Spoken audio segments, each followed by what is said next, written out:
What's up? Who I got? 0 people? Dang. What's happening? Where you guys at? I'll give you a couple minutes. Welcome to Crypto News live stream. I do this every week. Once a week. Saturdays. If it can't be Saturdays, sometimes I switch it up. Follow me on Twitter at DubDigital with 2 U's. That's how you'll find out. Also follow me, my Telegram group. If you don't already, you can't get enough DubDigital. Perfect. You can get more in the Telegram group. What's up, y'all? 0 peoples. I'll stretch. I got a smoothie today. 1 person. Hey, what's up? Who is it? I gotta know. Sorry, guys. Trying to hit the time. So many articles, man. It's a little time. Identify yourself, person. They left. Damn it. We'll give it a couple minutes, y'all. Me, myself, whoever I'm talking to. Hopefully some people come through. If not, it's all good. Busy people, I get it. I will be cutting up every article here, sending it out throughout the week. If you haven't seen me doing that, that's what I'm doing now. So you'll catch it whether you like it or not. Just follow me. Make sure to hit the bell notification. It's going to let you know every time I upload. If you don't do that, you might not see me. That's not good. You don't get all your crypto news. That's not good. Come on. Got to get your crypto news. A couple more minutes.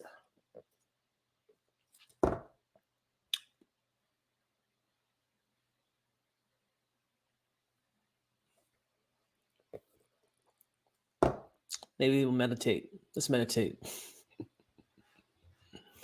Now it's all good, man. It's all good. I feel like the channel's coming along pretty good. I like its trajectory, getting more content out. I would love to hear feedback. Let me know what you think about the new formats in the comment section. Give me a like. Give me something, man. I get a person. One second, let's stretch it out. Being so bullish all the time, we could pull something. Okay. Switch it. Ow. Damn. That's it. All right. Tweet this out. Give people a couple minutes. A couple.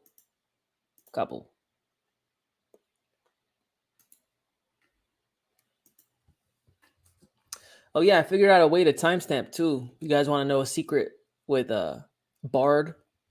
That's Google's AI. You can use it to make timestamps. So I'm gonna start doing that. It's been a big issue for me. It usually takes me hours and hours to go through it, title it, this and that. Now it's hopefully more simple, more streamlined. So I'm gonna start doing that. That's what's up with me. Just catching y'all up before we get going. Give me a like, give me something, man. All right, we got 1 person. Cool. Who is it? I feed off the energy, man. I need like 1 person so we could vibe.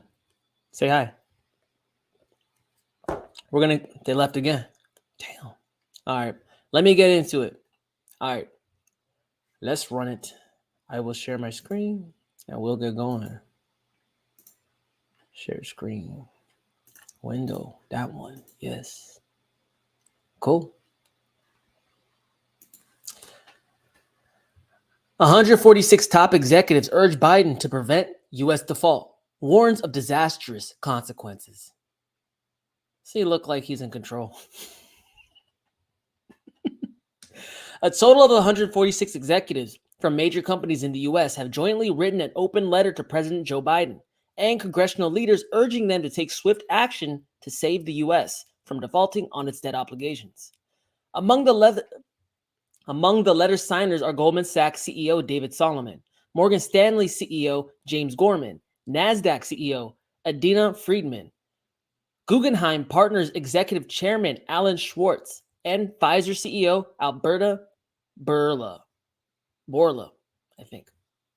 Addressing President Biden's Senate Majority Leader Chuck Schumer, Senate Minority Leader Mitch McConnell, House Speaker Kevin McCarthy, and House Minority Leader Hakeem Jeffries, the executives wrote, "We write to emphasize the potential disastrous consequences of a failure by the federal government to meet its obligations. Absent a resolution, the government is likely to run out of money as soon as June 1st. Action to end the pending debt crisis is necessary now." Failure to resolve the current impasse could easily have more negative consequences. They continue. Although the American economy is generally strong, high inflation has created stresses in our financial system, including several recent bank failures. Much worse will occur if the nation defaults on our debt obligations, which would weaken our position in the world financial system. Large amounts of our $31 trillion debt are held by pension funds, individuals, and other governments, they noted. The inability to incur new debt would also threaten the government's ability to pay its other bills, potentially including some payments to Social Security or Medicare recipients. This cannot be allowed to happen. We strongly urge that an accord be reached quickly so the country can avert this potentially devastating scenario, they concluded. U.S. Treasury Janet Yellen has warned that the Treasury may not be able to pay all of the government's bills as early as June 1st. The Congressional Budget Office similarly estimates that the U.S. could default on its debt obligations in the first 2 weeks of June. President Biden is confident that he can reach a deal with Republicans on the debt ceiling. Meanwhile, a group of Senate Democrats is reportedly circulating a letter urging him to prepare to invoke the 14th Amendment to unilaterally resolve the debt ceiling standoff.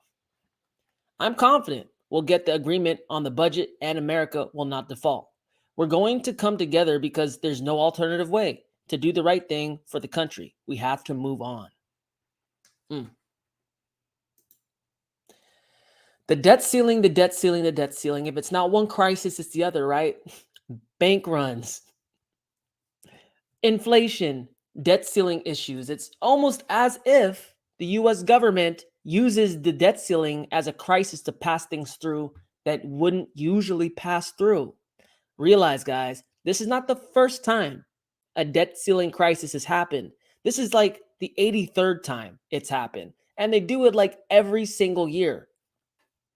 I ain't that old, but I remember them doing it year in and year out. And every single time they come to a resolution. Now, it may be the case they don't on this one. This is how I do think it will play out, though. It's going to come down to the wire. And I don't think it's going to be an easy negotiation, because if it was, it would have been done by now.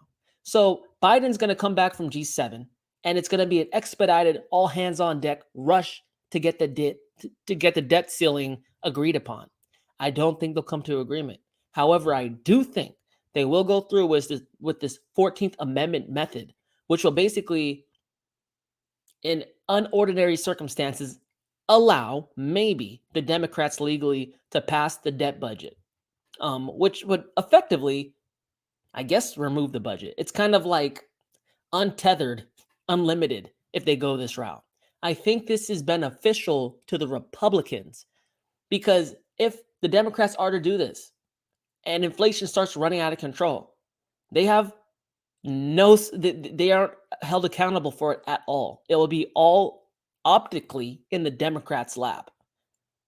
I think this is what is going to happen.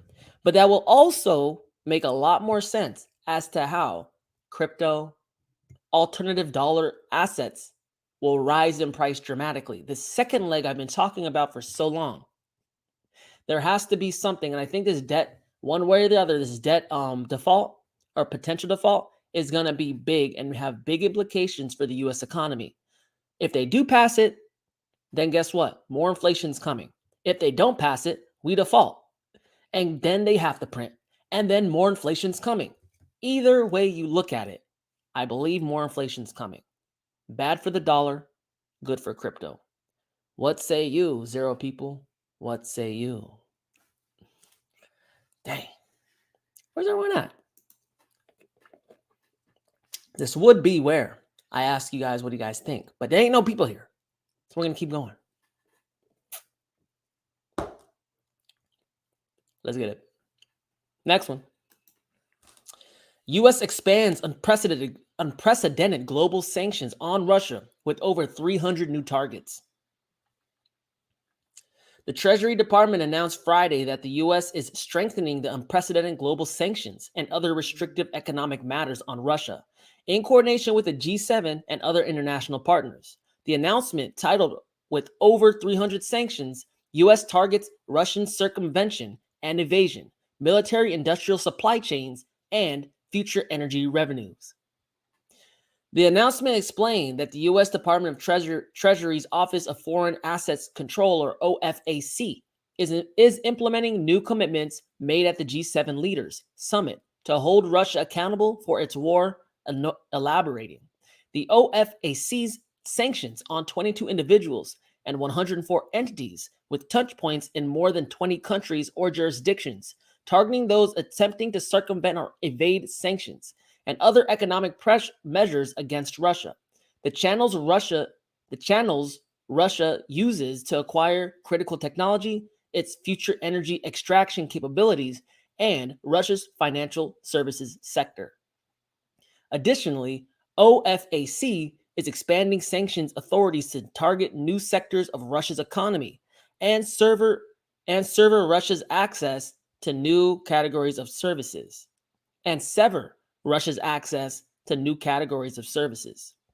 U.S. Treasury Secretary Janet Yellen tweeted Friday, "Today's actions will further tighten our global coalition's vice on Putin's ability to wage his barbaric invasion by denying him military equipment and revenue. We are also advancing our efforts to cut off Russian attempts to evade sanctions." Russian President Vladimir Putin stated on Friday, just hours before the U.S. and other G7 countries announced additional sanctions on Russia, that additional sanctions on his country would only serve to enhance unity within the nation. We're seeing just how aggressive the external pressure now being exerted on Russia is on our entire society. Almost the entire arsenal is directed against us: economic, military, political, informational forces, and the most powerful anti-Russian propaganda is being deployed. In April, Putin said the policies pursued by Western nations do not serve the best interest of their own people and will ultimately backfire on them. His press secretary, Dmitry Peskov, stated in the same month that sanctions against Russia will hit the global economy hard, warning that it can only lead us down a path towards a global economic crisis. So that's interesting, guys. We see United States in coordination with G7 leaders coming together at the summit and announcing additional sanctions on Russia. Now, what did the last sanctions on Russia do? It hurt the ruble for a time until they tied the ruble to a portion of gold, which saved their currency. But, and I emphasize on the but, while they can't participate in our paper money system that the United States and the West uses, being SWIFT, don't forget the Russians control a lot of commodities. And what do people use paper to buy? Commodities. So at the end of the day, these sanctions don't mean a lot when the whole world is feeling the pain of these economic sanctions. It's almost hurting the whole world as much as it's hurting Russia. We see that in Germany having meetings with BRICS and Russia. We see that with France having meetings with BRICS and Russia. We have multiple countries calling for a multipolar world instead of a unipolar world. Nobody's happy. However, everyone's playing along with the current world superpower. Current, key word. So Russia is looking at this as an opportunity. They're looking at this as like, dang, game on. Let's do it. Let's run it. We'll have to see what happens. Although I think Putin is correct. You can't hurt Russia without hurting yourself, because Russia has some of the cheapest oil, right? So by not buying Russian oil, you're essentially raising the price on your people, who's in turn getting mad at the government. It's a vicious cycle. Someone has to give at some point. Who will it be? What do you think? Tashuma, what's up? Great job, Dub. Hey, thanks for coming. You're the first one here. I don't know where everyone's at. Busy. They got to be busy. How you been? Good? Good. I love to hear it. With the blenders. Got a smoothie. I'm mixing it up. Next one. 41 countries ready to accept BRICS currency. My bad. 41 countries ready to accept BRICS currency. The list of countries interested in joining the BRICS alliance and accept the new currency for global trade is growing. China and Russia are lobbying other developing countries to join the international efforts to dethrone the US dollar. Developing countries in Asia and Africa are looking to replace the US dollar with their native currencies or a new tender. The development is causing a roadblock to the dollar's prospects and challenging its status as the world reserve currency. The US pressing sanctions on developing nations led to the idea of forming a new currency cross-border transactions. By ending reliance on the dollar, Eastern countries can trade with their counterparts using native currencies. The move will bolster their local economies and make large and small businesses thrive. Trading with native currencies is cheaper and faster with no risk of debt that the US dollar brings to the table. The countries that have shown interest to accept the BRICS currency hail from both Asia and Africa. They also include oil-rich nations of the Middle East. The countries that have shown interest to join the BRICS alliance are Afghanistan, Algeria, Argentina, Bahrain, Bangladesh, Belarus, Egypt, Indonesia, Iran, Kazakhstan, Mexico, Nicaragua, Nigeria, Pakistan, Saudi Arabia, Senegal, Sudan, Syria, the United Arab Emirates, Thailand, Tunisia, Turkey, Uruguay, Venezuela, and Zimbabwe. In addition, many African countries are on the sidelines and could announce their support when the BRICS currency is launched. So the de-dollarization trend is starting to heat up just on the back of the United States announcing additional sanctions on Russia. The United States is really propelling other nations into BRICS. They're just like pushing them in there. Because guys, we might feel a way about the Ukraine war in the West, but the way that everyone else feels about it around the world, people who don't have, I guess, direct ties to Ukraine like we do, because they're our allies, they're looking at this like, this is getting weird. You could take my money? You can even give it away? It doesn't sound very enticing. How would you feel about a bank who could take your money and start giving to someone they think deserves it more? It's not very good. So we can look at BRICS and label them as the bad guy, as the bad guy on the block, as the enemy. Or we could really look for it for what it is. It's just the less threatening option. It's the good cop. We're the bad cop. Of course, people are going to go where they feel like they have hope. They feel like they can thrive. Can you really blame them? I can't. So we see a bunch of countries lining up because ultimately they've tried the SWIFT system. They've tried our financial system and they lose in it, it seems like, up until this point. So you could stay where you're at. You're damned if you stay here, or you could move and mix it up, turn the table over and see how it goes. Honestly, for a lot of emerging economies, it seems like that option is much more enticing. I'm good. Beautiful, beautiful, beautiful. How's crypto treating you? Having a lull here. I'm ready for it to be over though. Damn. I'm over here just like shaking my head like every day. I'm like, damn. Go up, Bitcoin. Go up. Rise up, Bitcoin. Damn, Bitcoin, dude. I think it's coming to an end though. Look at all this stuff happening. It's like every single week I'm bringing you news after news after news of de-dollarization, of inflation. You know, at one point, something's going to happen. It has to. Like, when in the world does anything not happen? Like, forever. Never, never, never, never. It might take a little longer, but it's been so long. Every single day that goes by, in my mind, increases the chances of something actually happening.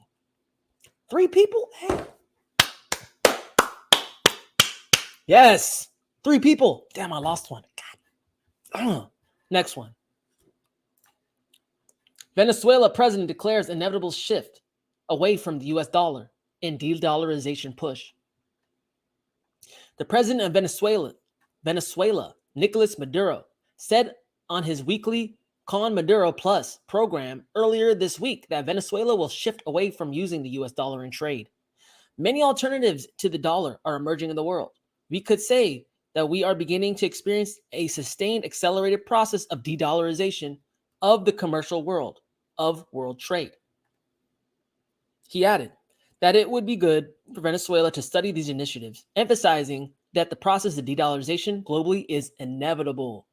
The Venezuelan president, who previously expressed support for Latin America to have one single currency, proceeded to describe that as the world moves further toward the equilibrium, becoming more multipolar and more pluricentric, a basket of currencies will appear for trade, for financial functioning. He then condemned the political use of the dollar as the world reserve currency and its associated financial system by the US to sanction countries, naming China, Russia, India, Iran, Turkey, Venezuela, and Cuba in particular.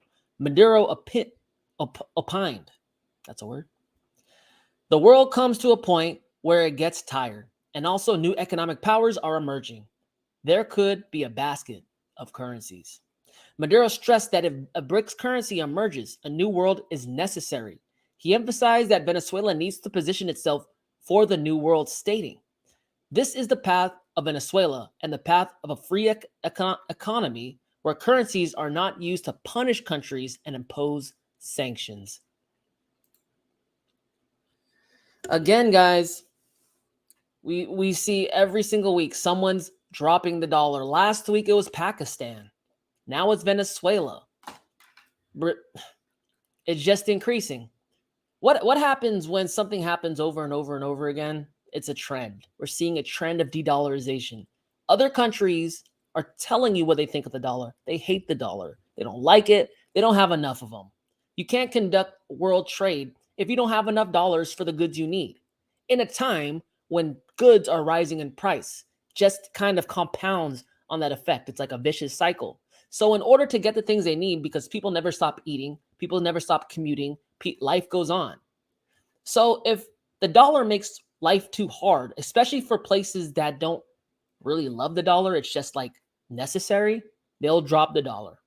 Because people will do what's best for them 100% of the time, regardless of tradition, regardless of it being the best fiat currency on the block. No one cares. All they do care is, do I got enough oil? Can I feed my people? That's the baseline. That's where we are now. It's not a nice to have anymore. It's not, oh, we don't want to upset the United States. The United States has already made its bed. It will sleep in it. It will. There's a cause and effect for everything, and the chickens will come home to roost eventually. I think that day is no longer far off in the distance. I think it's right on the horizon. What do you think, man? Crazy. And the reason I bring this stuff to you guys is because everything's connected. If someone tells you just read crypto news, this is crypto news, man. The economy is crypto news. Global trade is crypto news. The world banking sector, crypto news. It's all crypto news. We're all connected now because money is the link and it acts as a chain. One of those things start blowing up, everything starts blowing up and has repercussions throughout that whole chain. Start to think bigger than a crypto bro, a typical crypto bro. That's how we get edge on the crypto bros. Hey, 3 people, what's good? Who I got? Say hi. Please say hi. Please. I said nicely. 3 people. I'll get back to it. Minneapolis Fed President Kashkari weighs in on CBDC. Hand waving, word salad. President of the Minneapolis Federal Reserve Bank, Neil Kashkari, participated in a fireside chat at the Minnesota Transportation Conference and Expo on May 15th. He gave a blunt assessment of central bank digital currencies, or CBDCs, during the Q&A after his presentation. We're studying it, Kashkari said of CBDCs, adding that the Fed believes it would take an act of Congress to allow it to issue its own digital currency. Whether it's Bitcoin or digital currency, that's a digital currency, nobody has been able to articulate what problem it is actually solving. I can send anyone in this room $5 right now using Venmo. So what is it that a central bank digital currency can do that Venmo can't do? It's just a bunch of hand-waving word salad about maybe it's better. but there's no evidence that it is better, he continued. Kashkari asked rhetorically why China may have been motivated to introduce its CBDC and answered, in theory, a government could monitor every one of your transactions with a central bank digital currency. He said, however, we would not be in favor of that at the Federal Reserve. Kashkari had more drawbacks to suggest. The government could impose negative interest rates on an account. You can't do that at Venmo, and we don't want to do that at the Federal Reserve. He said a CBDC would also facilitate direct taxation of an account. He added, I share a lot of your privacy concerns. We have no interest in violating the American people's privacies at the Federal Reserve. I've developed a deep skepticism at this point, Kashkari said, but I'm going to keep my mind open and see what the studies come up with. So Neil Kashkari at the Fed, or which Fed was it? Minneapolis Federal Reserve. He's always talking. He's always on the news. He's been quite a poster child of the Fed, besides, Jerome Powell and everything. He's out here pretty much saying that CBDCs, he doesn't see a future for them. He's not really happy about the privacy concerns, which is very surprising to me. I was not expecting that. So maybe these Fed workers, or whatever you call them, are just people too. That's good. So maybe they still have some humanity in them. However, it's kind of sad to hear that after all these studies being done, after all this research being done by the government, I know the Federal Reserve was running a CBDC program. Not sure what happened with that, but we've gotten no further in the regulators or central bank management's understanding of digital currency. They think it's inferior to Venmo. It's not. It's better than Venmo. Why? Because it's a fair and honest digital ledger that's replicated all over the planet, can be recovered at any point, and increases transparency. Maybe the Federal Reserve isn't interested in a central bank digital currency that allows that because the central bank doesn't want you to see where all their money's going. See, there's two sides of the coin. Do you know that the Treasury couldn't account for a bunch of money? Was it like trillions of dollars a couple years ago? They didn't know where like $2 trillion went. Where'd it go? Was it done in cash on a pallet somewhere? See, if you had a digital currency, a lot of that stuff would be found out as well. So, I'm not sure their motivations. It just sounds like the digital currency CBDC release is a little ways off. So we'll have to watch and see this develop. It's been very interesting so far, but I wasn't expecting this kind of hesitant response. Maybe their trials with the CBDC didn't go over well. I think it's going to have to happen at some point because the inflation will just get out of control. It'll just get out of control. And at a point, what are you going to do? Print quadrillion dollars in paper? Oh, it's going to get implemented when they're ready. Maybe it's not ready yet. What do you guys think? Nada? Okay, it's fair. Let's get another one in. No, that's weird. This. Blockchain arms race risk being won by adversarial nations, U.S. crypto lobby group. A blockchain lobbying group backed by the likes of Goldman Sachs, Citigroup, Circle, and Fidelity have urged the United States Congress to pass a legal framework for digital assets or risk falling behind other nations. On May 19th, the U.S. Chamber of Digital Commerce sent a call to action to Congress and the Senate to prioritize passing a national approach to crypto regulation. The organization added that it requests that Congress organize a digital asset and blockchain technology solarium commission to develop a national strategic approach to digital assets and blockchain technology in the U.S. There was a stark warning that failure to act would enable adversarial nations to further their activities in a space that endanger U.S. leadership and dollar supremacy. I'm going to use that one. I like that better. It mentioned China as an example of such adversarial action with its development of the International Focused Blockchain-Based Services Network, or BSN, to incorporate global development and trade and fill the U.S.-created vacuum. It also cited the growing number of countries considered or choosing to trade with China directly in yuan and ditching the US dollar. These include Saudi Arabia, Russia, France, Brazil, and India, it wrote. Today, the Digital Chamber issued a call to action urging Congress to organize a digital asset and blockchain technology Solarium Commission to develop a national strategic approach to these technologies in the U.S. Let's ensure U.S. leadership in the blockchain industry. Show more. The brief concluded that regulatory and legal opacity in the U.S. is hampering the nation's ability to lead and take advantage of this innovation revolution, adding, this ambiguated, whatever the hell, is severely hampering domestic development and ceding advantage to other nations at the expense of the U.S. innovator and investor. The Cyberspace Solarium Commission was created in 2019 to develop a strategic approach to defend against cyber attacks.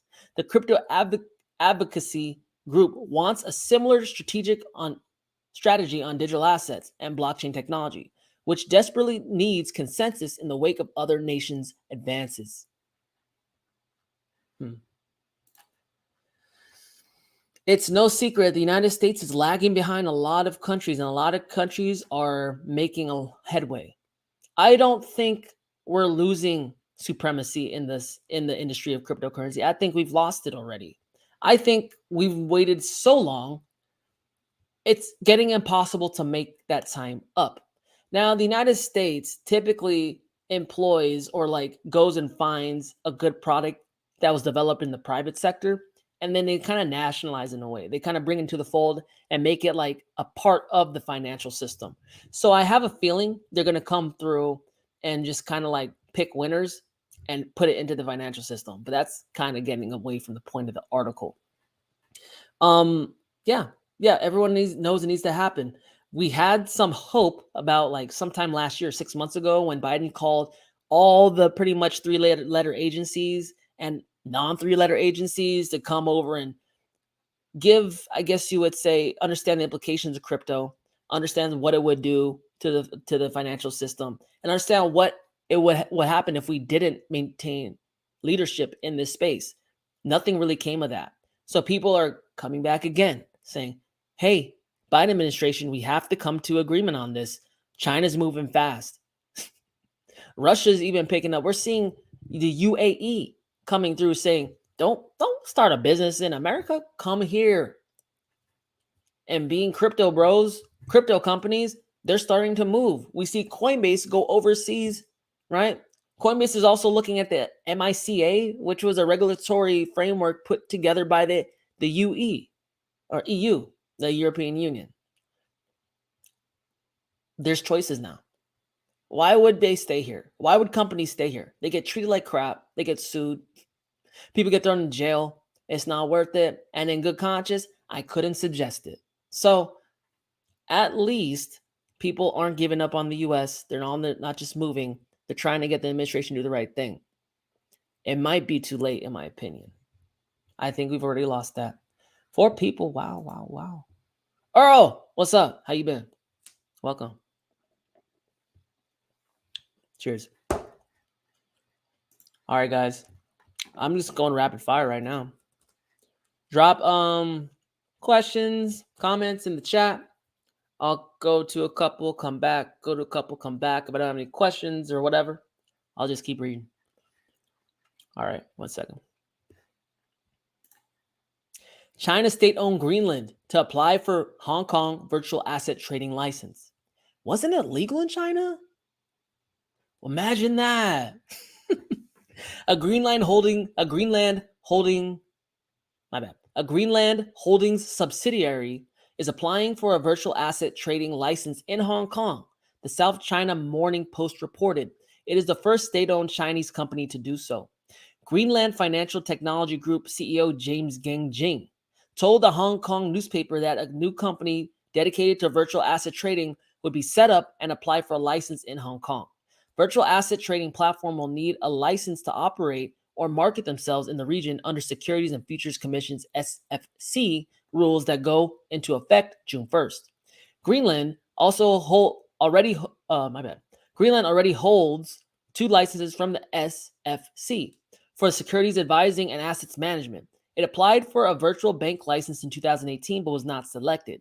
Gang said the new Greenland unit would trade cryptocurrencies, non-fungible tokens, and products related to carbon emissions, carbon credits. After getting experience providing digital banking in Singapore, along with our expansion in digital business in the mainland in the past 5 years, we are confident that we are ready to step into Hong Kong now. Having sound regulation and investor protections is the key for Hong Kong to develop as a virtual asset trading hub, Gang added. Greenland Financial Technology Group is a wholly owned subsidiary of Greenland Holdings, a Shanghai-based real estate developer that is 46.4% owned by the Shanghai municipal government. It has branched out into several other sectors in recent years, including fintech. Hong Kong is bucking world trends by moving forward with developing its digital asset market. Some experts say it stands a chance of displacing the United States as a center of world crypto industry. Keep sleeping on China. Keep sleeping on China. I'm telling you. Sleep on them. I told you that China started the last bull run. Like, the Chinese populace loves crypto. They got a lot of money too now. So, like, they really started in 2017. They carried it damn near themselves. I mean, it transitioned between like China, Korea was huge, Japan was huge. Asia is just big into crypto. So once the cap is lifted off of Asia, mainly China, what do you think is going to happen to crypto? We don't have the buying force we had back in 2017, but we start to see through the news, and that's why I bring it to you, that cap slowly getting lifted off, slowly getting less tight until it pops off. And until retail is allowed to participate in crypto again in China, why do you think they're dedicating resources to studying crypto? Why do you think they're investing in companies that the Chinese government somewhat owns and having them apply for licenses? First, they established a framework and how they're going to control it. Now they're letting companies actually participate in that framework. And then after that's set, what do you think's next? Retail to come in to buy crypto from the companies that were set up using the framework approved by the Chinese government. This is all a phased approach. Okay, so it's very interesting to see. At one point, we're going to wake up and crypto is going to be legal in China again, widespread. And then all of a sudden, number go up like it was magic. No, guys, no. A good chunk of the world is being held off from crypto right now. That's not going to be the case forever. The whole de-dollarization trend happening right here, it's telling you where it's going ultimately, right? If we don't use the dollar anymore, it drops in dominance or purchasing power severely. People are going to use other things, whatever they can, anything at all. And China will be right there as a leader in the space, not a lagger like most people think, because most people don't follow the news like this. What do you think? We do, though. That's why I keep the edge on them. They act like oh, that's crazy. It's not crazy, man. You sound like you don't read the news. Next one. Digital ruble law likely to be passed in June, according to a Russian official. The race to have a digital ruble cryptocurrency law approved in Russia is coming to an end. The Russian State Duma, the lower chamber of the Russian parliament, has estimated that the digital ruble, the Russian central bank's digital currency CBDC, cryptocurrency law, might be approved in June. The bill on the digital ruble has been submitted, which I think will pass in the spring season. It has already passed in the first reading, which means in June it is to be passed in the second and third readings. The approval of the law will greenlight the launch of a pilot program for the e-currency with real transactions and customers, which was slated to be launched in April. However, the regulator delayed it pending the approval of a framework regulating these activities. Also, the law seeks to give the Central Bank of Russia access to the personal data of the users of the currency without having user consent, and also without having to notify the respective government institution on this issue. In this regard, the State of Duma called to correct this and ensure the protection of personal data rights ahead of the coming discussion. While Russia has moved to include the Chinese yuan as a reserve currency and is already widely used to settle bilateral transactions with China, the Central Bank of Russia also has plans of profiling the digital ruble as a useful tool against sanctions enacted by the Western countries since 2022. At that time, Askov reinforced the importance of the digital path to sidestep these sanctions and facilitate bilateral settlements with China too. So guys, I made a call. I didn't have a cryptocurrency channel at the time, but back in 2018, I saw Iran have problems with the SWIFT system. Iran gets sanctions. Russia's starting to get in hot water with the SWIFT system. They didn't get sanctioned, but it was only a matter of time. Time is, hindsight's 2020. I made a call saying cryptocurrency is the perfect solution to sidestep the SWIFT system. You can't really, with a decentralized crypto system, you can't really sanction people because you can't freeze funds. You can't make people comply. You can't take their stuff in a decentralized system.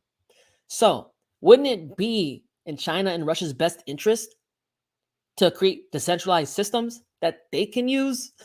Yes.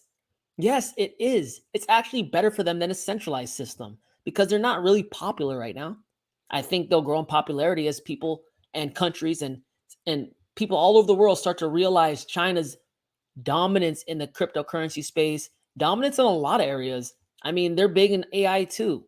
So they're big in a lot of tech-focused areas. Their GDP is growing. They're not even emerging anymore. They're damn near emerged by now. And the only thing holding their feet to the fire at this point is the US's kind of unilateral control over the global payment system. However, the world's quickly, and I mean quickly, developing alternatives to that payment system. You got bilateral trades with the yuan. You got digital ruble, digital yuan getting built. You got other countries making the CBDC.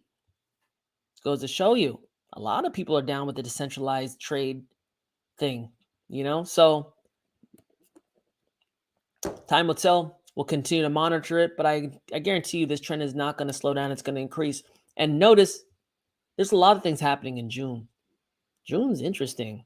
We got the debt coming due damn near June 1st. Wonder what's going to happen there. We have a bunch of crypto-like regulations coming through around June. We have digital, central bank digital currencies starting to pilot like real tests with consumers in June. What's happening in June? These central banks and countries really collude with each other and they seem to do coordinated things. What's happening in June?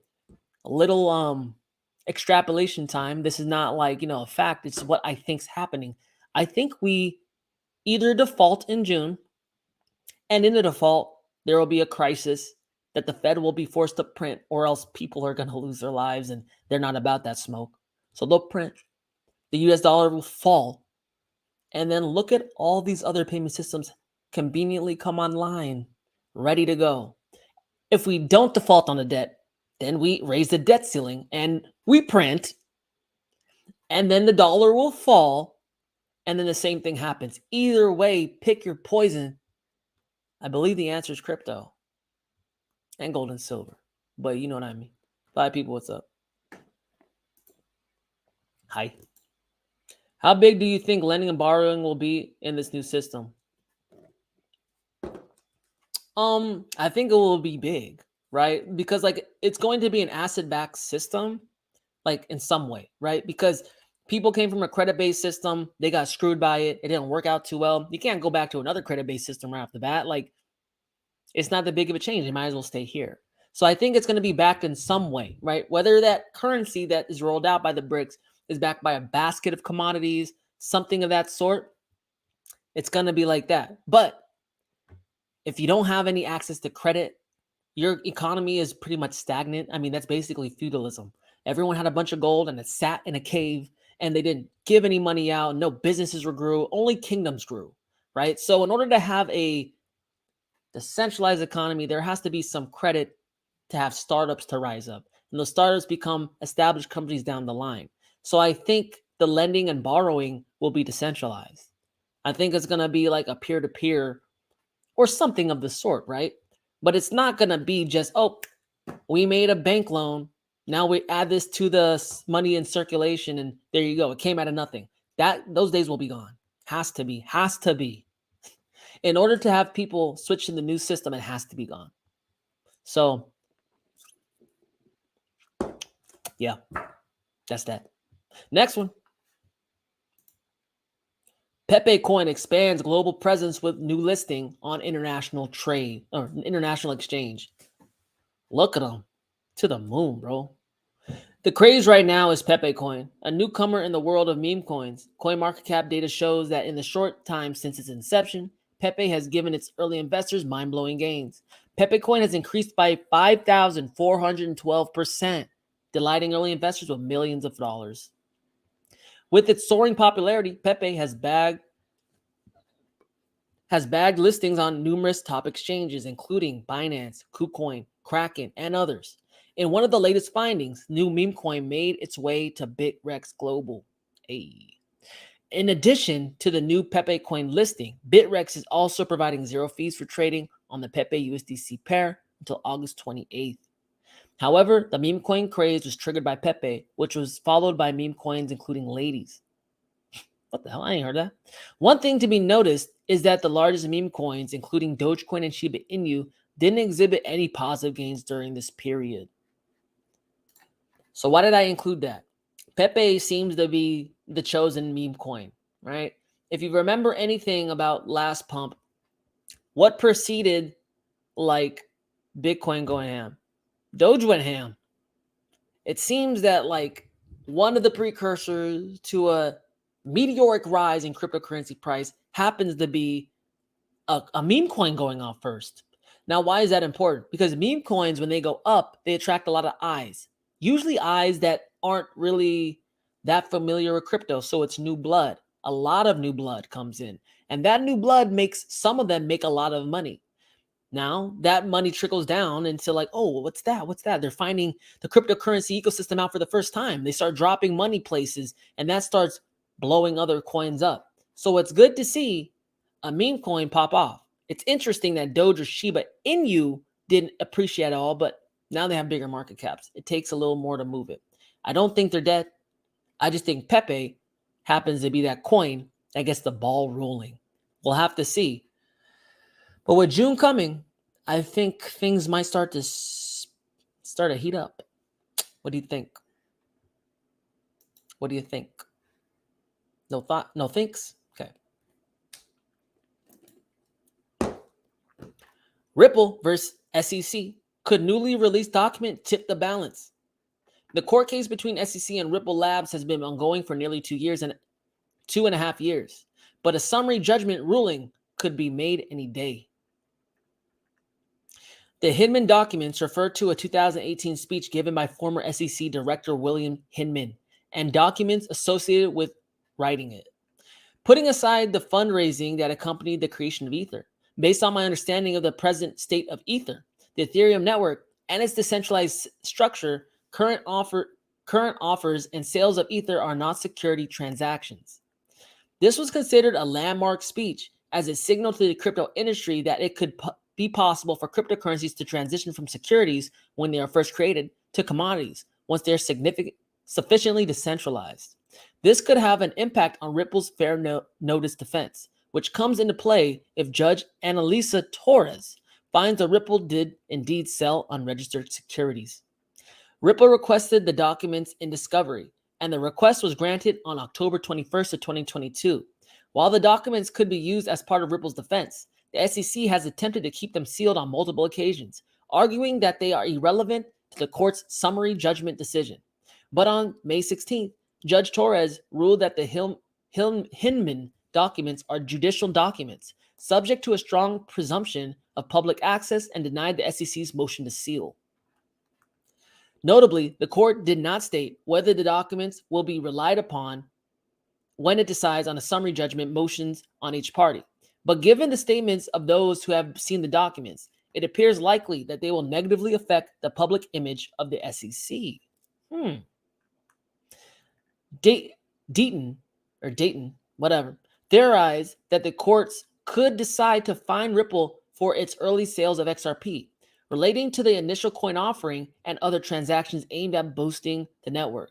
But the secondary sales of XRP and the coin itself are not securities.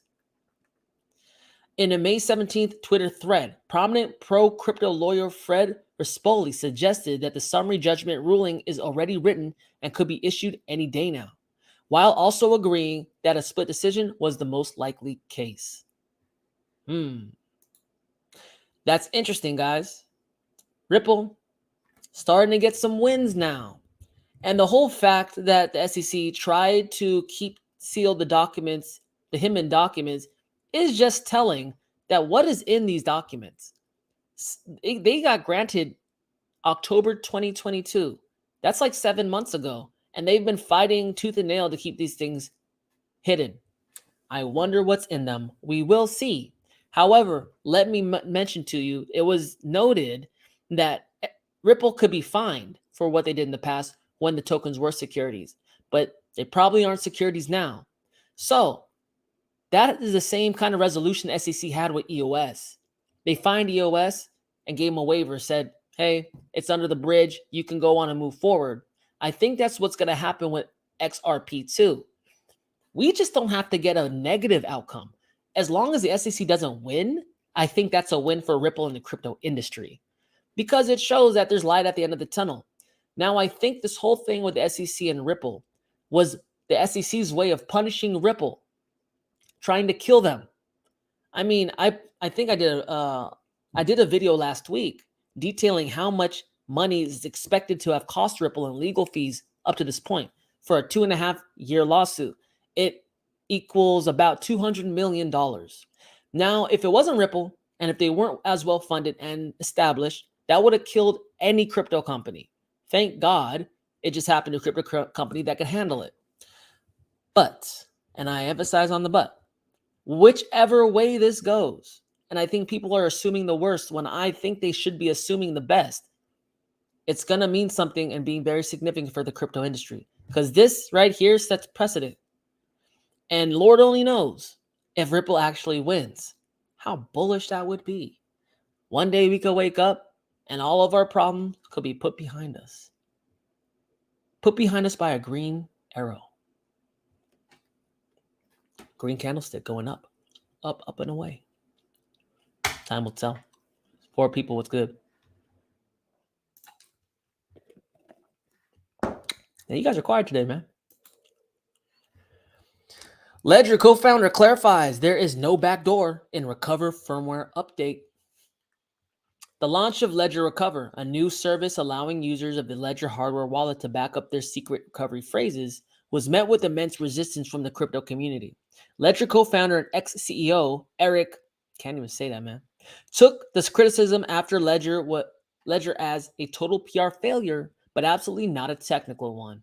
Ledger Recover is an over-the-air firmware update allowing users to back up their seed phrases with third-party entities. If a user opts into the new service, the recovery phrase fragments are encrypted and stored by 3 parties, allowing the user to recover the phrase in the future. However, the seed phrase leaving the hardware wallet did not resonate with users who consider Ledger a trustless service for storing cryptocurrencies. Some amount of trust must be placed into Ledger to use their product. If you don't trust Ledger, meaning you treat your hardware manufacturer as an adversary, that can't work at all. My mistake as a CEO during my tenure was probably not being relentless enough about explaining the security model. But at some point, you just give up as people don't care at all until they care again, like now. He believes that the only thing that changed was the general user's perspective on trustlessness and that the recover code in the firmware was not malicious. Ledger is still safe. There is no backdoor. The Ledger Recover is not a conspiracy. No one will ever force anyone to use Recover. The firmware update in question is not available for the Nano S, Ledger's cheapest hardware wallet offspring, as the chipset does not have enough memory to store the new firmware. That's good to know. I'm glad they came out and made a public statement on that because people were pretty much going wild with that thought. I mean, me included. However, I will say, now I understand that they didn't intentionally make this code to be malicious, and they state that it's impossible for people to get your seed phrase. However, it did sound like this ability has been in Ledger from day one, which was never communicated to people. And now, because once you're not really forthcoming with something or a feature, people start asking questions like, what else aren't you being forthcoming with me about? And even if Ledger is totally safe, even if they have all that information like spread out across their databases, so if they got hacked again, which they have, if they get hacked again, the hacker couldn't put it together and take your crypto out of your thing or your hardware wallet. The trust is broken. The trust is broken. I'm already looking at other hardware wallets like Trezor. I mean, it looks like Nano S is probably a better alternative because the recover can't be a thing on that. Trezor, Cold Card, which is Bitcoin only. Look, they really messed it up from a PR standpoint because I used to run a hardware wallet website and I did reviews on all these. Ledger, I was sold. Everyone was sold. Every big influencer you'll hear on YouTube said Ledger, it's Ledger, it's Ledger, it's Ledger. And so now people like me who've been Ledger for my whole entire time, that hardware wallets have been a thing, are now starting to look at different options. It's unfortunate. Hopefully what they say is true. However, you know how it is. Where I'm not really concerned about Ledger getting it. I'm concerned about someone hacking Ledger. Interesting. We'll have to see. Or people, what's good? Let me stretch, man. You guys are real ones. I'm out here reading my heart out, man. How you been? Talk to me, guys. Talk to me. I want to sit in this room all day, man. By myself. Why? I'm a nerd. I'm a crypto nerd, man. Bitcoin's price is moving around. I can't be leaving. 6 people. What's up? All right. SEC warns that Filecoin meets definition of a security. Grayscale. The United States Security and Exchange Commission, SEC, has asked Grayscale Investments to pull its application for a Filecoin trust, warning that its underlying asset File can be seen as a security. Grayscale said it received a comment letter from the SEC staff on May 16th, where regulators were warned that Phil, meets the definition of a security under federal law and asked them to withdraw their application for the trust product. Grayscale stated that in its view, Filecoin is not a security and it would be sending an explanation to SEC for its reasoning. Grayscale does not believe that Phil is a security under the federal securities laws and intends to respond promptly to the SEC staff with an explanation on the legal basis for Grayscale's position. Grayscale noted that it cannot predict whether or not the SEC will be persuaded into accepting its explanation and may seek accommodations for the registration of the trust. Alternatively, the investment firm warned that it may be forced to dissolve the trust in its entirety. The Grayscale Filecoin Trust was launched by the asset manager on March 17, 2021, alongside similar offerings for Oracle Network Chainlink. This update from SEC marks its continuation on the watchdog's crackdown on crypto products, which has recently come down hard on a number of U.S. crypto exchanges. They applied for this thing in 2021. It's almost 2 years later, and now they're coming back with feedback saying that this might be a security. Why couldn't that happen sooner? You know why it couldn't happen sooner? Because the SEC's motive isn't to protect investors. It's to kill this industry. I think it's very clear. A lot of companies have been forthcoming with SEC, letting them know what they're doing, checking in with them, having meetings, XRP as well. And look what happens. It's just a big old mistake. Filecoin, guys, how is something a security if it's a decentralized system? If it's adequately decentralized? And the last, what was it? One of the last chairs of the SEC, I forgot his name, stated that Ether was not a security. Well, that's funny because Ether at one point had an IPO. So it goes to show you, even the opinions of the SEC themselves, they don't come to an agreement. So I think Grayscale should fight this. I think they should fight. I think we should fight everything. We should just like bring a slew of lawsuits against the SEC. There's a bunch of them. They do it. Why not? You know, hopefully they get this through. Starting a trust And Grayscale is probably the most bona fide investment firm in crypto, in my opinion. They don't dabble in the altcoin forest. If they do, they're top 25, top 50. And they have a bunch of them, and they offer people in the traditional stock market a way to get exposure to crypto if they don't want to get weird and set up an exchange account. We need Grayscale to be successful because they're going to get the bulk of the money. We have some money here. It's for the people that could work hardware wallets and MetaMask and somewhat technically inclined, but there's more money in other people's pockets who aren't technically inclined. And these are the products we need.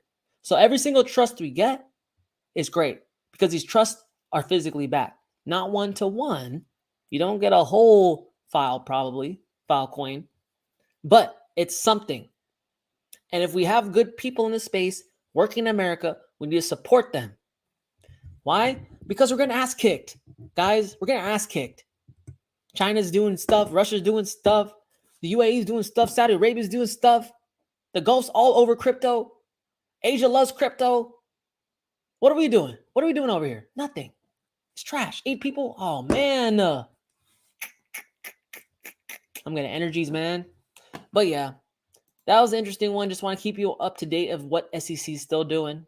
They're still being jackasses, man. 8 people, how you been? Big facts. Thank you. What do you think about Algorand? Is it just a reach or it's over? What specifically about Algorand? Like, what I think about the project? Are they in the news? Are they getting trouble at SEC? What's up? Why would it be over? Guys, look, if you're new to crypto, welcome. I've been in crypto for a while. I've been in crypto this month, 10 years. 10 years. It's been fun. It's been hard as hell, but it's been fun. But I will tell you this. When everyone says something's over, something's dead, they don't know what the hell they're talking about, okay? It's not dead. It's not dead. It goes up, it comes down for a long time. Then it goes up, and it comes down for a long time. It's down more than it's up, but when it goes up, make some money. That's it. It's not down. It's not dead. It's an opportunity, but you have to have the right time horizon. It might not happen tomorrow or next week. Hey, guys, I thought I was going to be out of this thing in a couple years. Guys, it's been 10 times that. It's okay, though. In the pursuit of riches, where else can you make 1,000x in less than a year? Oh, the possibilities. So Algorand, as far as like I'm concerned, I know like was ISO something. All the XRP guys talk about it. They got that going. Algorand is always talked about. It was actually talked about Gary Gensler, chairman of SEC, in his was it MIT or Harvard lecture. He actually gave a lecture at a very prominent college in the United States about crypto. He talked about Algorand specifically. So I don't think it's trash and I don't think it's dead. I think it's just breathing. 8 people, what's up? Yo, generational talent, what's good? Color looks good, bro. Let's get that money. Thanks. You want to see it? Don't touch it. You might cut yourself, dog. It's too sharp. 8 people. Gensler called Algorand a security. He did. But I like, look, I kind of like don't see the security part. I don't know what it means. Like, why is he talking about Algorand? There's so many out here. I always got to ask the question, why is the SEC going after these 8 cryptos? What's the big deal about these? There's thousands of them. That's like, I remember the first crypto, I was driving to work, listening to crypto news. I was like, shit, I want to go to work today. Listening to crypto news, like, figure out when I'm going to get rich. And I heard the antithesis of that. I heard the SEC was going after Veritasium. That was the number 1 crypto they went after. And it's a little shitty little altcoin. Like, no one cares about it. And it made me think, why? Why this? So I bought some. Every single time they go after some, I'm like, why that? There's thousands of these things. Hey, I look for the weak point. I look for the Achilles heel. They're telling me what they're afraid of by who they go after. That might be weird, though. People have called me weird before. Yeah, that's true. But I've been right a lot, too. 7 people, what's up? Italy sets aside millions of workers at risk of an AI replacement. We're getting AI content right now, guys. AI is very intertwined with crypto because I believe crypto and AI will interact with each other. AI don't take cash. You pay it in crypto. Why would you pay a robot? Because it's smart now. We might make these things so smart, they stop like doing things for free. It's a weird concept, I know. Italy sets, okay, I talked about that, my bad. Italy's back and forth with the emergence of artificial intelligence AI continues after lawmakers in the country announced funds for those at risk of losing their jobs to automation.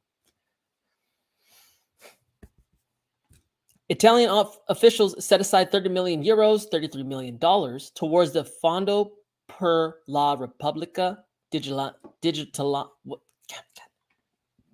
that to enhance the capabilities of the unemployed and those whose jobs are at risk of automation and an AI takeover. The FRD was initially set up by the Italian government back in 2021 with the mission of boosting digital skills and developing the country's digital transition. According to the foundation, 54% of Italians between the age of 16 and 74 are without basic digital skills, as opposed to the European Union's average of 46%. While 2/3 of the funds will go towards helping the unemployed develop digital skills to enter the job market in the first place, 10 million will go towards those already at risk of AI replacement. Professional industries that are categorized as a high risk of AI replacement include transport and logistics, office and administrative support, production, services, and sales, and the sales sector. Currently, Parliament members in the European Union are voting on a brand new AI Act, which would be among the first set of regulations for emerging AI technology. AI's only been there for a couple months, and it's already shaking up nations, changing the way people think about human value and how people will sustain themselves in a future where a lot of the drudge work is taken away. AI can't replace everything, but it can replace a lot. And give it time, I think it might even be able to replace anything. Countries that aren't very digitally native, like apparently in Italy, are going to be hit the hardest. And Italy is already in a precarious position financially because the EU's damn near been paying their bills for a while. Italy has always been like the linchpin that could potentially start a crisis in Europe. And because Europe's so tied to America, that could bleed over. So Italy is just like, hey, we're not doing too hot now. And with this AI thing, I don't think we're going to be doing too hot because most of our people don't really know how to navigate the world electronically on the internet. That's a big problem. I think it has a lot to do with Italy's aging population. It would make sense and why they're not digitally native already. So now they're trying to catch up. They're slotting money aside to get their people up to date because they know what everyone knows. It's adapt or die time. None of your people could really function in this brand new world or brave new world. Then Italy will bear the brunt of the consequences. So guys, we'll have to see. We'll have to watch this. But this is a broader trend, not just Italy. Just anywhere that's not digitally native, now is the time. The pandemic set it off. It got everyone online, more content being digested, more meetings happening online, the reduction of working in a location, so on and so forth. Now it's going one step further, where these services online are becoming more and more easy to use with the help of AI. But you have to be able to interact with AI. This whole AI industrial revolution is going to shake up the world. And digitally native people will rise to the top and be the most profitable. So if you don't happen to be the most digitally native and able to like really navigate this digital world that we live in, it might become a problem. So before it does, I implore you to start messing around with AI, learning it, learning how to prompt, and learning how to use it within your life or even within your job. So you have one more time and you can make more money by doing more work. Because at the end of the day, it's coming for all of us. All of us. So we have to stave it off as long as we can. Because you don't want to be in a position where you have to rely on the government to give you money. Because when the government got you by the cojones, guess what? They squeeze and make you dance for shit. It's not good, man. I gotta stop cussing on the channel. My bad. Hey, people, what's up? Contrarian. Always, man. You know, 2013, buying Bitcoin was a contrarian move. Look how that turned out. Man, I bought Bitcoin. Everyone's like, what the hell is that? Why you buy that? You can't even spend it nowhere. If you guys notice, if you're hoping that the world is going to reflect to you what you want to hear as validation that you have permission to go forward, you'll never win. You'll never make money. You'll always be behind. At some point, you have to listen to that feeling inside when you think you found something that can transform the world. It doesn't matter if your friends, if your neighbors don't see it. Can you see it? Can you see it in your mind's eye? It always starts in here before it comes out here. So guys, remember, being a visionary is hard work. No one believes you. And when you are right, no one gives you credit. It's a thankless job, right? So like surround yourself with people who think big. This is what the channel's for. Surround yourself with people who think big, can see steps ahead. Don't think like a sheep. Never think like a sheep. That's the one way to get wrecked, man. Next one. 7 people. What's good? OpenAI CEO Sam Altman testifies in historic Senate hearing on AI safety. Sam Altman, the CEO of OpenAI and co-founder of WorldCoin, recently testified before Congress alongside IBM's chief of trust, Christina Montgomery, and NYU professor Gary Marcus. The Senate Judiciary Privacy Technology and Law Subcommittee session represented Altman's first official appearance before Congress, giving the senator the opportunity to question the OpenAI CEO concerning the company's view on regulation. Dubbed a historic session by Illinois Senator Dick Durbin, the proceedings focused on understanding the potential threats posed by generative artificial intelligence AI, models such as ChatGPT, and how lawmakers should approach regulation. Altman's comments appeared to take several Senate members by surprise. He advised that the establishment of federal oversight agency with the authority to issue and revoke the development licenses, stated that he believed creators should be compensated when their work is used to train AI systems, and agreed that consumers who suffer harm using AI products should be entitled to sue the developer. Altman shrugged off questions related to the recent AI pause, letter calling for 6-month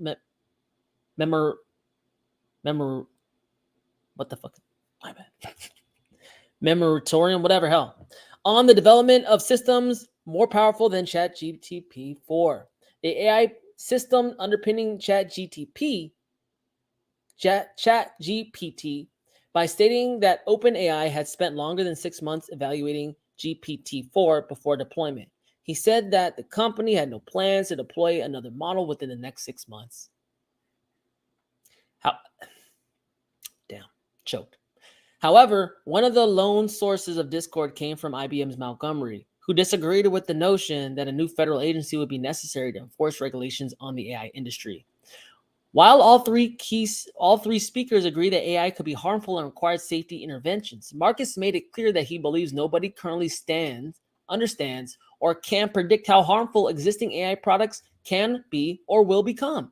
He advocated for a cautious approach involving greater transparency. The speaker also agreed with members of Congress that the U.S. needed a national privacy law similar to those in Europe. Altman, however, disagreed with the notion that consumers should be able to opt out of having their publicly available web data included in training data sets. Oh, so he doesn't want to. What the hell? Citing his experience as a Stanford graduate and lawmaker working with centralized finance and Web3 companies, New Jersey Senator Cory Booker brought up the grander privacy issue of centralization. He asked what the implications for centralization and monopolization would be for the industry, a question Marcus responded to with the grave warning that the country could be risking giving control over the public perception to a small number of actors, the leading AI companies with enough money to compete with Microsoft, Google, and Amazon. So it's good that there was a hearing. We got this conversation started in the Senate. OpenAI CEO was very well spoken. I watched it. And he was actually for oversight and for a lot of the things that the senators were requesting or asking. It is interesting, though, to have them say that they didn't want to give people the option to opt out on publicly available tools or like images on the internet. That's interesting. But I don't think my main question was really answered from that hearing. And my main question is, what really happens if this thing is abused? And it's very scary that no one knows. No one knows how smart these things are. They don't know if they're really sentient. They don't know what they really have access to. If we're really dealing with something that has the ability to outthink us and is technically smarter than us, why would it ever tell us what it's doing? That's military like strategy 101. Keep your cards hidden, man. You don't show your hand. And why would a super smart AI show its hand? What is this thing really capable of? What can it access? What can it hack into? What perception would it show us? And why do we think that if AI fell into the wrong hands, it would be abused? Why don't we think AI can just do crazy crap by itself? I think it can.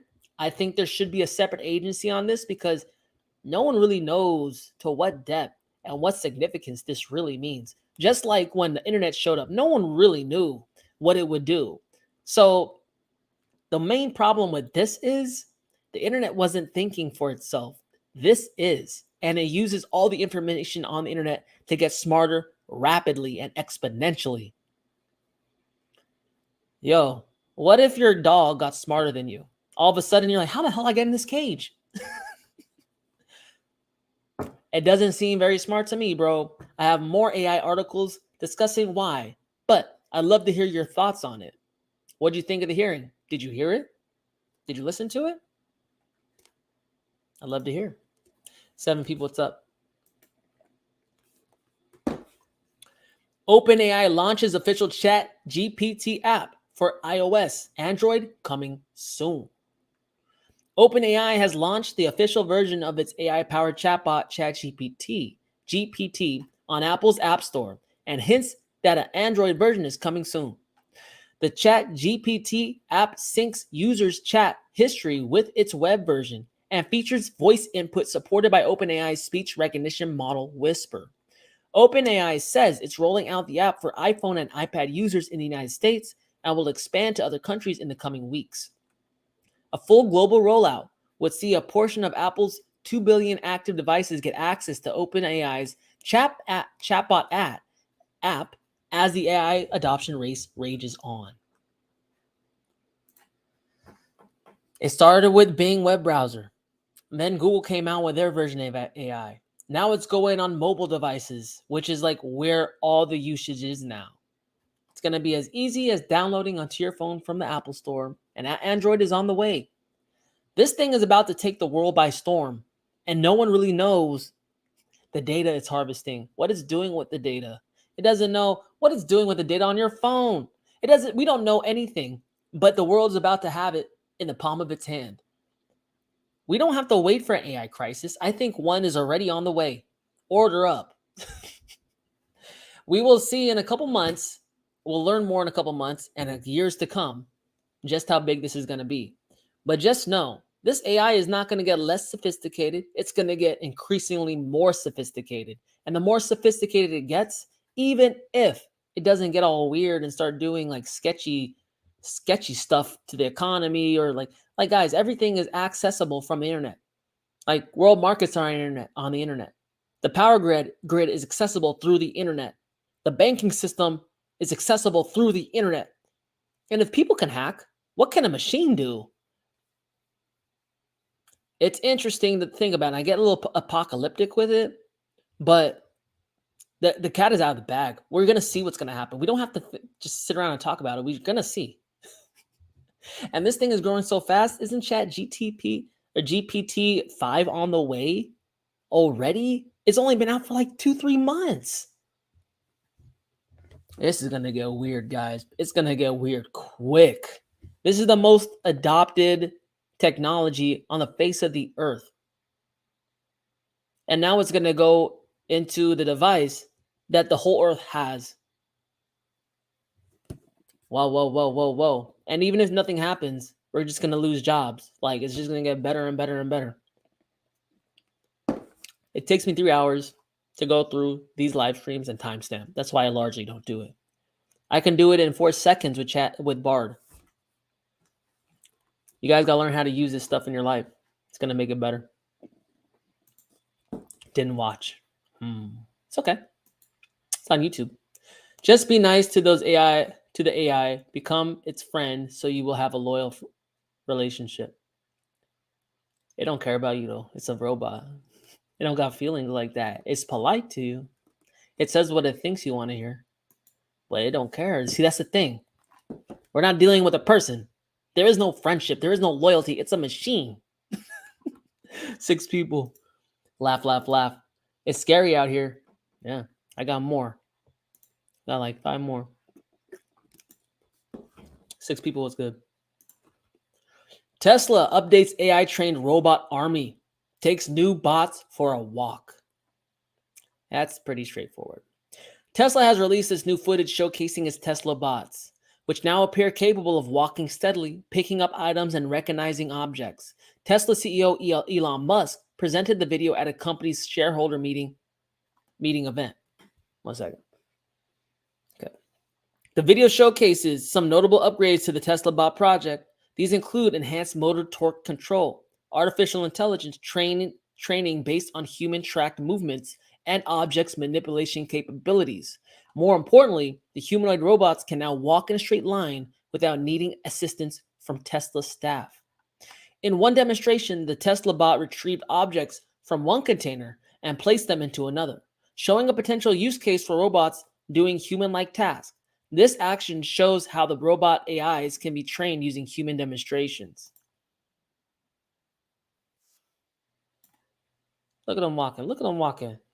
They look like robot zombies, man. Damn. Crazy.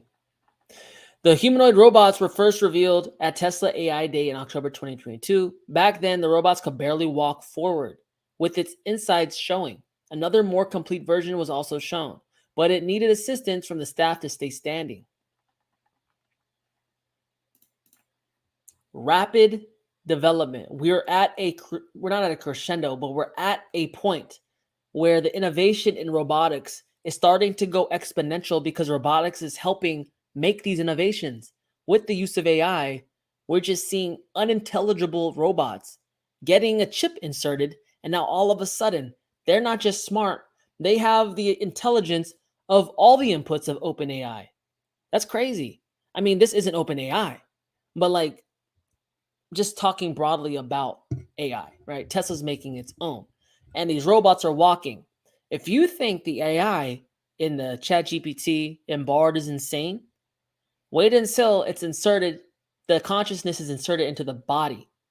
We have a super smart mind, super tough body that can learn, just looking around the world, much like a human can now. At what point are these things going to be running?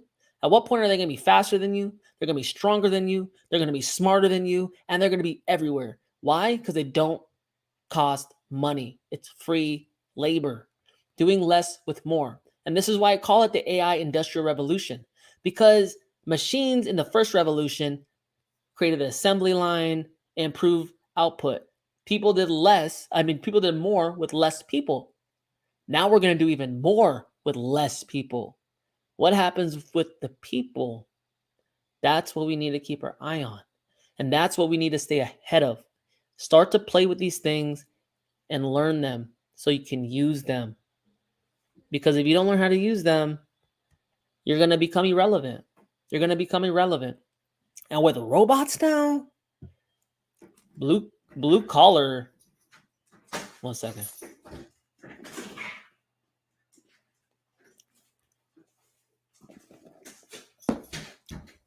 And we're back on. Blue collar workers are in trouble, man. Blue collar workers are in trouble. Accountants are in trouble. Lawyers are in trouble. Secretaries, that's not a word. What do they call them now? Executive assistants are in trouble. all kinds of stuff, man. And it's only going to get worse because AI is going to get better. And then it's going to get a body. I get stressed, man. I get stressed thinking about this, man, because I can see it as clear as day. I can see what's going to happen. I can see it with my mind's eye. Just like I saw Bitcoin rising out of the ashes of inflation. I see this. I feel like this is the next trend. This is the next trend. Got to stay up on it.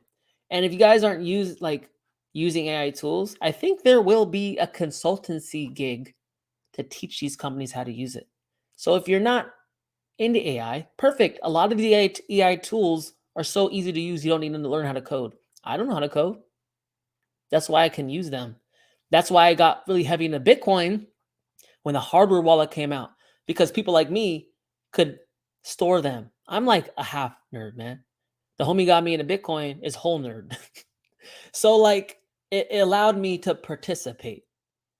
And AI technology can allow you to participate. But you can't participate if you close your eye, you look the other way because it's scary. Sometimes you got to look things in the face and be like, I'm going to conquer you. Why? Because I'm a beast. 7 people, what's up? Me and my guy, Bender, going to be drinking beers, LOL. No, not that. Use it. Why don't you use it? Just use it. Don't tell people you're using it. People are working like 2 and 3 jobs now because they're doing most of their job through AI. I know some high school kids, they be telling me like, oh, like during class and stuff, our teachers like, don't use Chat GPT. It's like, because it was telling them the answers and search the internet and query for like the answer. It's like, they can't stop it. So use it. F it. 7 people. You think the preacher will lose his job too? There's an AI that generates prayers and uses like Bible verses. I use it already. Maybe. But you know what's going to be weird? I think people are going to get all weird about AI and like start trying to worship AI. Like it's their savior. A robot preacher. Are you still bullish on Digibyte? Yeah, I like Digibyte. I'm bullish on communities. I'm bullish on like projects and not just like tech. Digibyte got the community. People think, it's all tech. It's not all tech. If it's all tech, how do you talk about like these meme coins, man? Like at a certain point, it is a good portion community too. So Digibyte's community is ride or die. You guys have been through multiple bear markets, going through a downturn now. You're not going nowhere. And as long as Digibyte's community is there, it establishes a floor. So in my videos, when I was doing price action, I kept saying, I think there's time for Digibyte. I think there's some more pain. I think it's time. I think that time is ending for a lot of coins. But Digibyte's on my radar to, if I have some extra, I could buy some more and make my bag a little fatter. I probably will at some point. Haven't done that yet. But yeah, I like Digibyte. I like what they're doing. I like the whole fact that they're truly decentralized. I also like the mining algorithm feature that makes it very hard to 51% attack it. I like how the mining gear is diverse across multiple types of like cards or whatever. You know what I mean? I think they have a lot going for it. I think one of the things that it does lack was, well, not lack, but they're very giving of their technology. They help other projects, and those projects usually don't return the value. So there's got to be a different way, but they're so about the ethos of decentralization. They just continue to do it. So like that makes me like them too. And I can't tell you why. I have a feeling about Digibyte. I just do. I always have. I have a feeling about it for ETC. I got a couple of them. It don't 100% make sense. Like I had a feeling about Bitcoin. It doesn't 100% make sense. I don't have all of the data points. I got some though. I got some. 7, what's up? Let's see. Apple's new headset could put a rocket under metaverse tokens. Apple is scheduled to release its highly anticipated mixed reality headset in coming weeks, a development that some believe could breathe fresh life into the metaverse industry. In January, the native token of blockchain-based metaverse projects Decentraland and Sandbox witnessed significant surges in price due to parody to swirling rumors about Apple's venture into mixed reality. I put videos on both those projects on my channel before they popped off. Timestamp. You can go check it. In conversation with Cointelegraph, eToro market analyst Josh Gilbert believes the new headset will set the markets ablaze, owing in large part to Apple's proven ability to deliver high-quality, market-shifting products, stating, "When Apple does it, they usually do it right." Hey. According to a report from Apple product soothsayer Mark Gurman, the California-based tech giant's new headset is set to launch on June 5th, marking the first major product release since Apple's Watch in 2015. There it is, man. That looks better than Facebook's. That looks hot. I buy that. I buy that. Yeah, man. It just takes, I think we're at the point now where we need some physical products to accompany the software innovations that crypto's been doing. It's been very user interface, blockchain, very soft and not tactile. We need that integration with the hardware. We're seeing it happen with AI much faster. But with this metaverse thing, it's the combination of a digital world and a physical world. You need the lens to fit over the physical eyes to bring you into the digital experience. We haven't found a headset to be largely successful in doing that.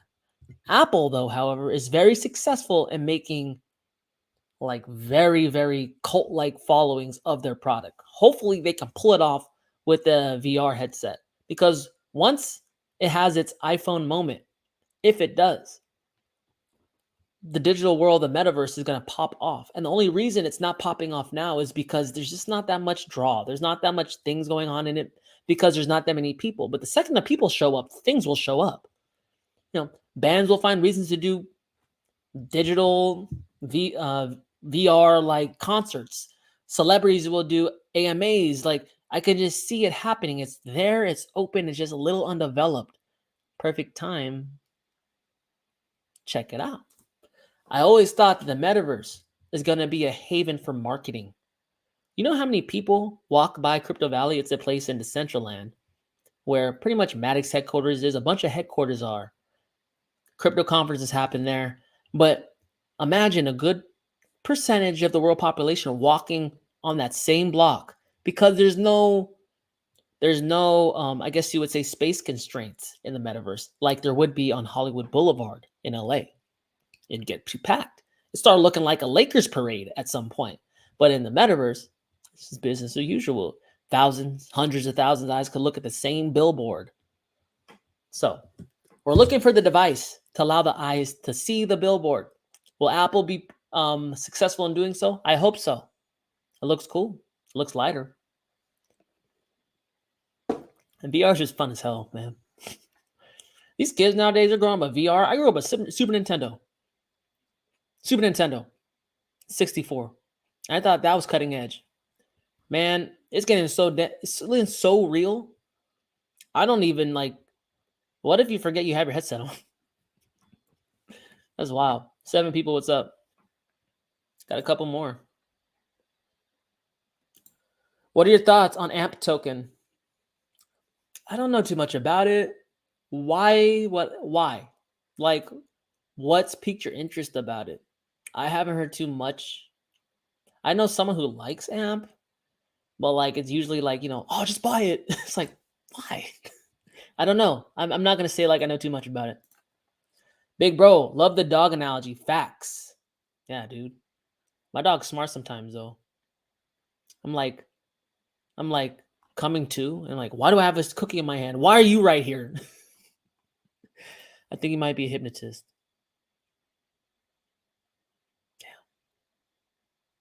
How would I know? I don't know.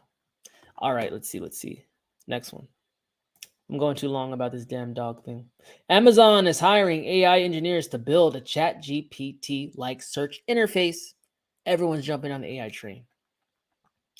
Amazon is preparing to develop and implement a new search functionality for its online web store featuring a ChatGPT-like interface.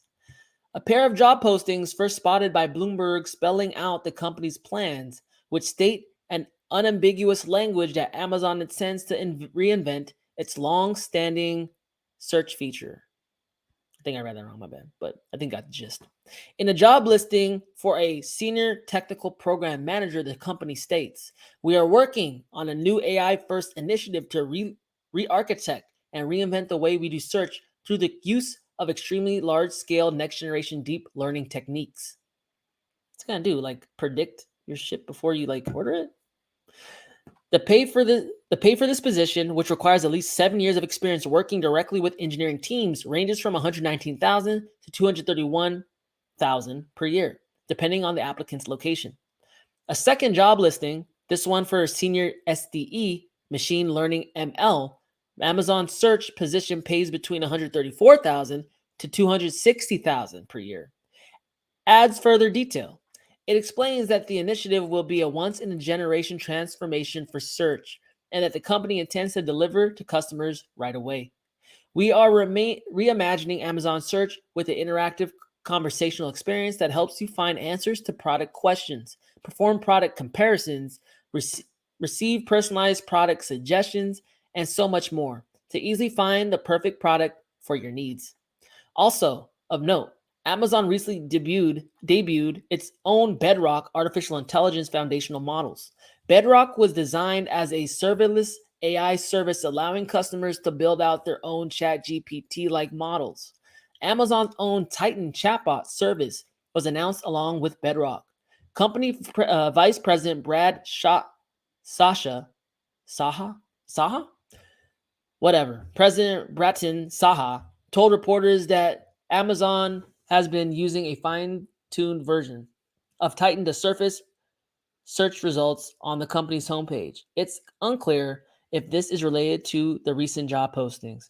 Amazon did not immediately respond to a request for more information. Another company jumping on the AI craze. I mean, I'm not quite sure how they're planning to implement it. I think that's why they're looking for subject matter experts to help make their vision a reality. But this is a trend that's not going to stop. The code was open sourced, large part of it. It looks like a lot of companies had been working on AI in the background, but now that OpenAI came on the scene and just let the cat out of the bag, they're all letting the cat out of the bag. They're all coming up with their own implementations of AI. They're all putting in their existing systems to make it more optimal, improve the user experience, and ultimately not get left behind. It'd be interesting to see what actually comes up of Amazon. I know that people go on Amazon and sometimes don't know what they're looking for. So this could be very awesome for sellers on Amazon, and it could be awesome for Amazon itself. But I don't really understand it. Like, I don't know how it would look. I don't know, like, what do they mean? Ask questions. You just have a discussion with a robot. Just be like, what do you want? I'm like, I don't know. Well, you want something like you want food? Like, what is big ideas? Big ideas. Things that haven't been tackled by the world yet. Very interesting. Let's see. Just the idea of it working with stores for purchases. Yeah. We've just scratched the surface as to what's possible with AI. That's for sure. Amazon implements AI to enhance logistics and delivery speeds. Amazon is prioritizing using artificial intelligence to enhance delivery speeds by reducing the distance between products and customers. Stefano Prerego, Vice President of Customer Fulfillment and Global Operations Service for North America and Europe at Amazon, said that artificial intelligence plays a role in various aspects of Amazon's operations. This includes using AI for transportation, such as mapping and routing planning, and considering factors like weather conditions. Additionally, AI assists customers in finding the desired products when searching on Amazon. Amazon is prioritizing AI to optimize its inventory. Perego emphasized the significance of inventory placement as a crucial area to reduce the cost of providing services. Imagine how complex the problem deciding where to place the unit of inventory is, and to place it in a way that we reduce the distance to fulfill to customers and increase the speed of delivery. AI plays a crucial role in achieving this goal. By strategically placing products closer to customers, Amazon can facilitate same-day or next-day deliveries, similar to its Prime subscription service. According to Perego, I don't even know if I'm saying that right. The company's efforts in this regard have been successful, with over 74% of customer orders in the United States being fulfilled from nearby distribution centers.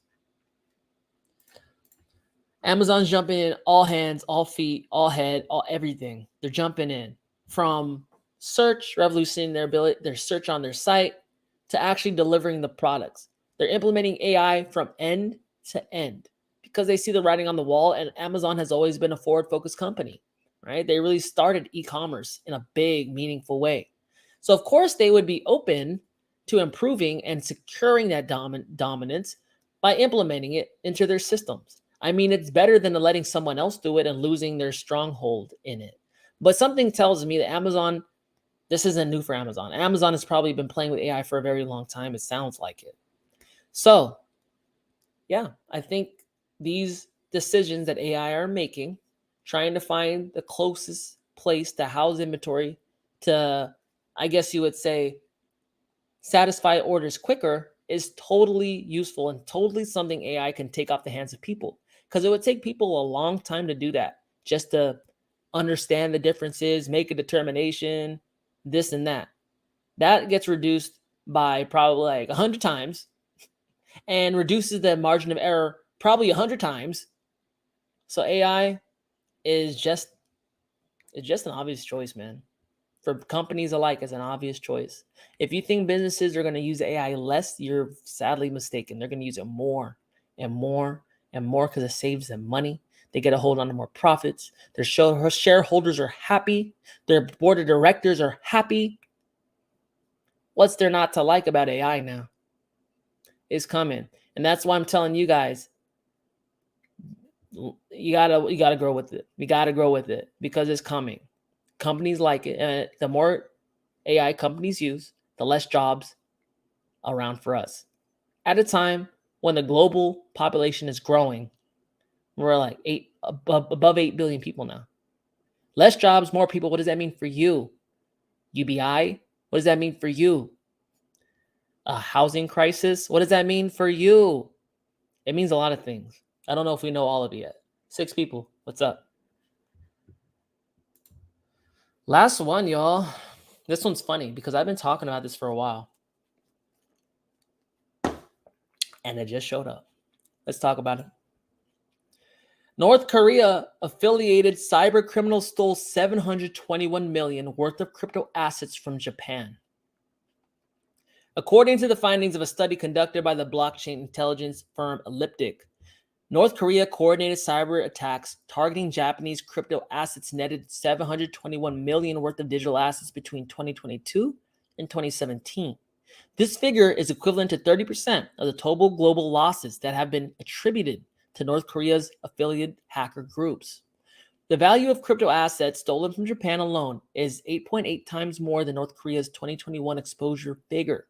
While the cyber attacks are thought to have targeted several countries, the Nikkei, which is the Japanese stock market, report suggested that Japan and Vietnam were especially targeted because of their rapidly growing crypto markets.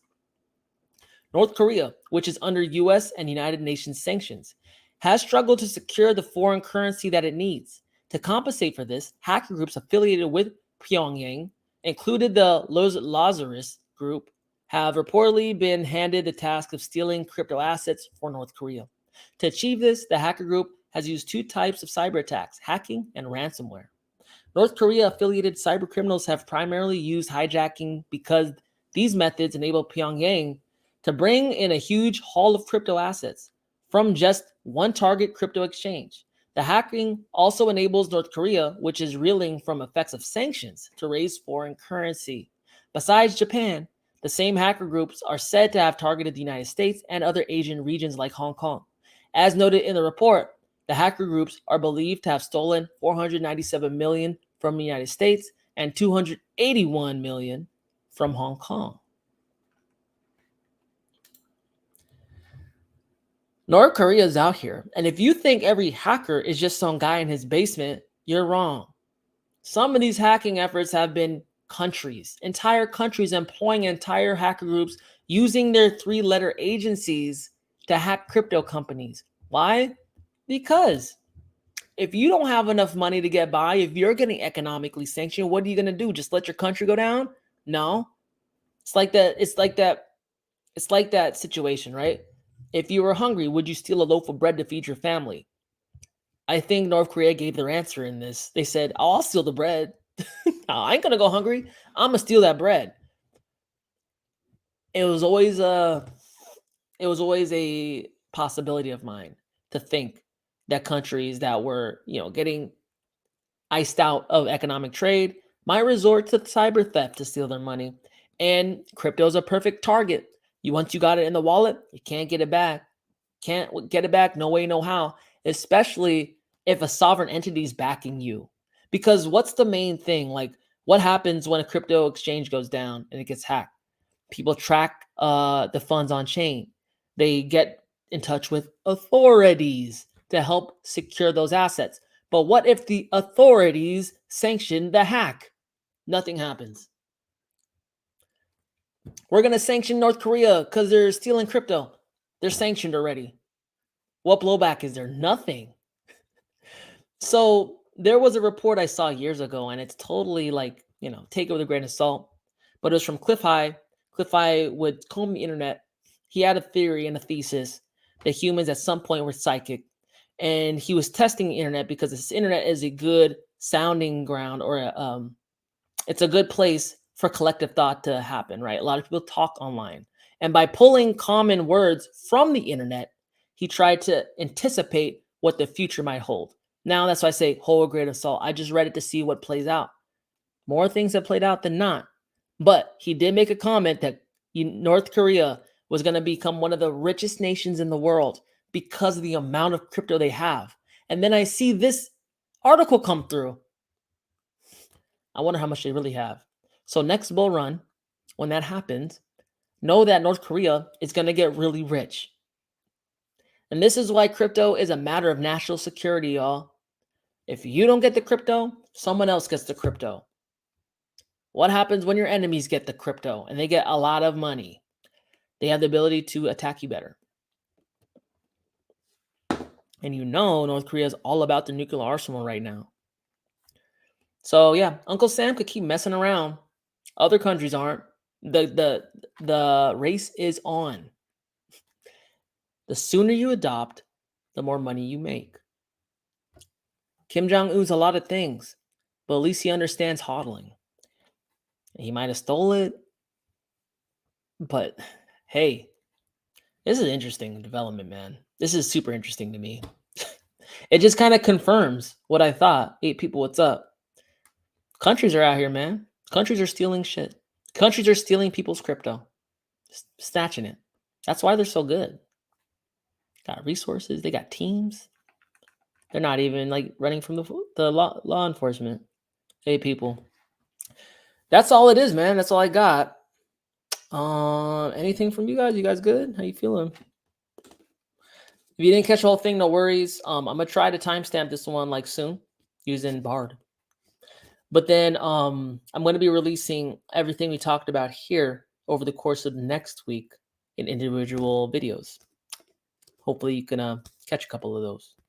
The channel is starting to rise from the ashes. I'm starting to see some positive movement. I like that. It takes some time. It took some time off. But it's starting to reverse. So that'd be good. I don't have anything else. I got a smoothie. Until next time, guys. Thanks for stopping by. It's DubDigital. Talk to you later. Peace.